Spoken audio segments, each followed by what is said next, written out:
Assalamualaikum warahmatullahi wabarakatuh.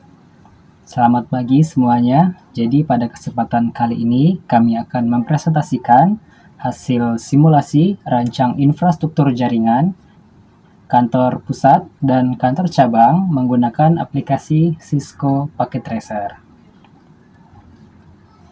Kelompok kami sendiri terdiri dari 4 orang. Saya sendiri M. Zamiar Hasid yang akan menjelaskan bagian pertama dari presentasi ini. Kemudian ada Renata Widya Paranti yang akan menjelaskan bagian kedua. Lalu Abdur Rafi Rafa Yuliansyah untuk bagian ketiga. Dan yang terakhir ada Suryadi Ramadan yang akan menjelaskan bagian keempat sekaligus penutup dari presentasi kami. Maka dari itu langsung saja kita ke materi yang pertama, yaitu arsitektur topologi jaringan.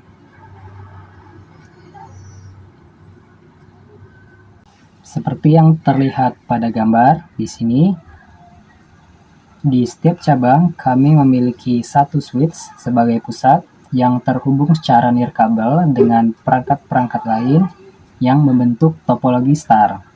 Dan di setiap switch ini itu terhubung langsung ke dua router, dan dua router ini terhubung langsung secara nirkabel ke switch pusat yang tujuannya adalah untuk redundansi. Semisal salah satu router itu mengalami masalah jaringan. Dan gabungan dari seluruh cabang ini itu membentuk topologi partial hybrid partial mesh. Selanjutnya, untuk setiap router utama di setiap cabang itu terhubung menggunakan kabel serial atau kabel merah ini, yang tujuan sendiri adalah untuk memotong jalur komunikasi data, agar ketika perangkat ini ingin berkomunikasi lintas cabang, itu tidak perlu lagi melewati pusat yang mana itu akan terlalu panjang jalurnya. Jadi dengan kabel serial ini kita bisa memotong jalur tersebut agar lebih efisien. Selanjutnya, pada setiap cabang kami menggunakan PC ini yang mewakili setiap VLAN yang ada. PC ini itu mewakili VLAN admin, PC ini mewakili VLAN teknisi, PC ini mewakili VLAN tamu, dan untuk perangkat yang terhubung secara wireless, kami menggunakan laptop yang dimasukkan ke dalam VLAN tamu, yang dihubungkan menggunakan access point. Dan begitupun untuk cabang 2, cabang ketiga, dan yang cabang 1 tadi. Selanjutnya, agar pengelolaan perangkat klien menjadi lebih efisien, kami mengkonfigurasi langsung IP DHCP pada setiap router utama di setiap cabang yang terlihat di gambar ini. Pada setiap laptop klien itu terhubung langsung menggunakan IP DHCP dan secara otomatis mendapatkan IP address, default gateway, dan DNS, agar tidak perlu lagi mengkonfigurasi IP secara manual satu persatu.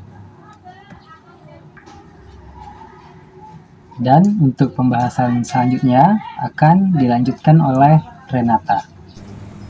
Baik, pada slide ini merupakan bukti pemenuhan soal pada nomor 3 terkait pembatasan bandwidth.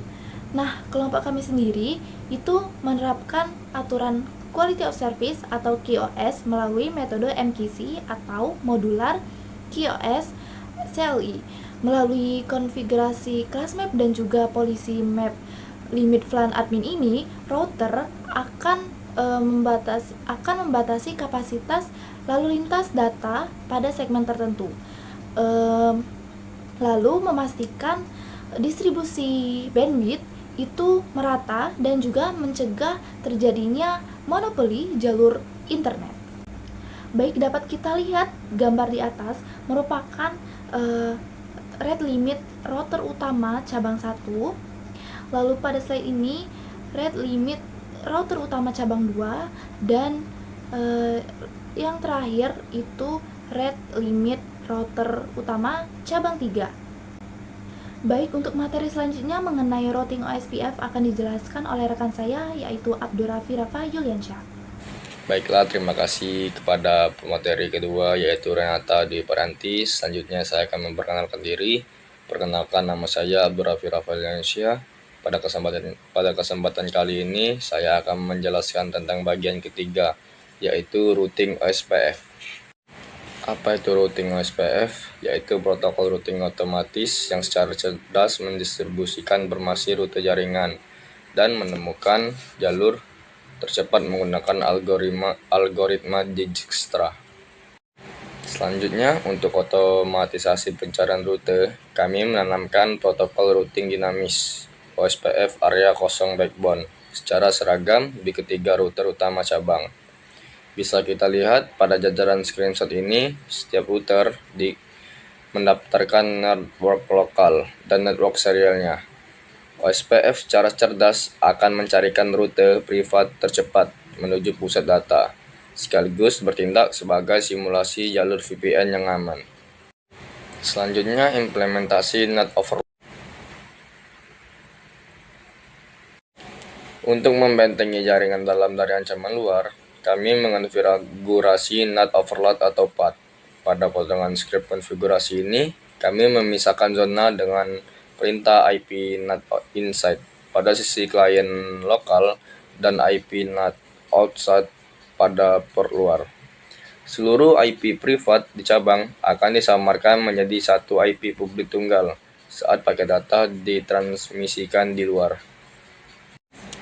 Baiklah, demikian penjelasan dari saya. Selanjutnya pembahasan akan dilanjutkan oleh M. Surya Ramadan. Terima kasih. Baik, terima kasih Rafa. Perkenalkan, saya Suryadi Ramadan.